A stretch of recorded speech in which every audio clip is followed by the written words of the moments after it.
After enjoying their time on the white sand beaches of this alien planet, with all the lounging around and laughter around the fires to have supper, it's time to get ready to cross this narrow sea. On the map, this ocean is only 1,776 kilometers. Uh, Without a motor, that's going to take at least 2 to 3 weeks to cross at minimum, at least by their calculations. In preparation, they begin to collect water and lots of it. Enough food to sustain them for a week, as they don't know how much they can actually harvest from the ocean. Also, the raft goes through a major refit, eventually tripling its size, and it's also outfitted with 2 masts and large pontoons on each side, along with an additional rudder. The raft now has its sides on it as well, to block the ocean waves from just reaching over and constantly landing on the deck. Once Lauchi attaches a small keel to the bottom, they're ready to depart. Taking off at dusk, John would take the night shift from here until the end of their entire trip. Reason being, Binks's vision is absolutely great, and it's much better than John's, but only in daylight. In fact, at night, Binks' vision kind of sort of sucks. Lauchi's vision, above water, especially at night, is horrible, and Kib isn't much better. Sitting right next to John, lashed to the boat, is a lensatic compass his uncle gave him before he left for space.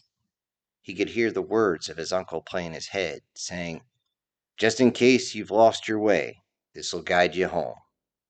John thought silently to himself, well, guess he was right. Throughout the night, John waited for a northerly wind.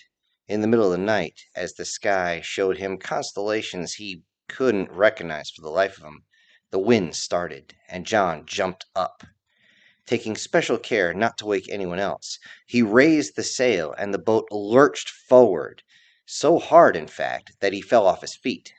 In moments, the ship was now cruising through the liquid hate that is salt water. To everyone's delight, the wind was still quite strong as they began to stir in the morning. John looked over and said, "Sleep well?" Kib responded, "No thanks to your driving, yes."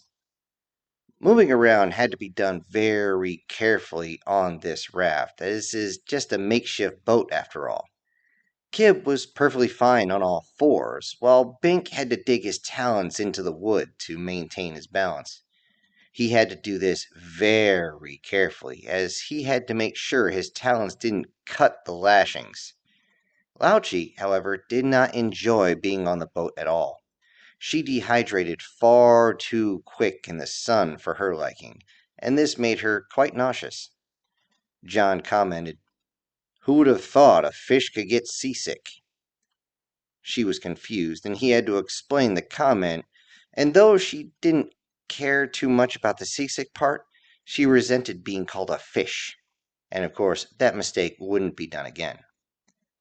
Lauchi tried to mend herself with a swim, but underestimated the winds. The raft was actually moving so fast that when she jumped off the bow and immediately surfaced, she surfaced behind the stern, screaming at them to slow down. Of course, everyone looked at each other and said, "Hey, where did we install the brakes?"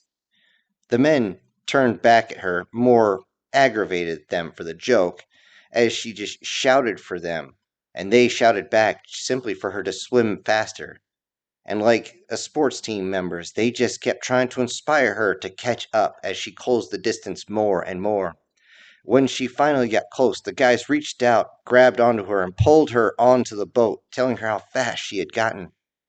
After that excitement, Lauchi only dove into the water when the wind isn't blowing, which is actually the norm. During the day, when the winds are calm, all three take turns on the oars and on the rudder, while John decides to sleep. Even with this, being aboard a boat with very little to do will start to wear on the mind. Lauchi is actually the lucky one, as she can swim when there's no wind, exploring the deep oceans and seeing different types of fish and chasing them as basically some sort of play. Bink continuously preened himself out of boredom, to the point where he was actually causing damage.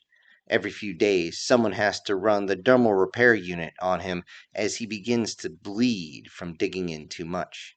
He tried to stop himself from preening, but the sheer boredom just got to him again and again. Kib had the easiest time as his reptilian DNA allowed him to simply lay out in the sun all day without a care in the universe. He was simply so grateful to not need that damn suit. He just sleeps his downtime away. John uses his time to check gear, inventory things, and maintain equipment. He can sleep most of the day due to taking the night shift, but doesn't sleep for the entire day. At night, he has to stay near the rudder, so he is just there alone with his thoughts. At night, he could see Bink all puffed out, sitting like any other bird would. Every once in a while, seeing Bink adjust his position when he dreams. On occasion, when Bink actually snores, John has to try his best to keep from rolling in laughter. The sound is just straight out of some sort of children's TV show. Kib is sprawled out as the warm night air is just perfect for his species to sleep. Stretched out like that, he almost looks like a giant iguana to human eyes. Whenever Kib dreams, it is easy to tell as his tail will flick, sometimes violently, and he makes light sounds, almost like a dog when they're asleep and dreaming. The funniest moment was when Kib sneezed in his sleep. The flying booger got enough air and momentum to clear the edge of the boat and was aimed just about perfect to go directly between the two masts.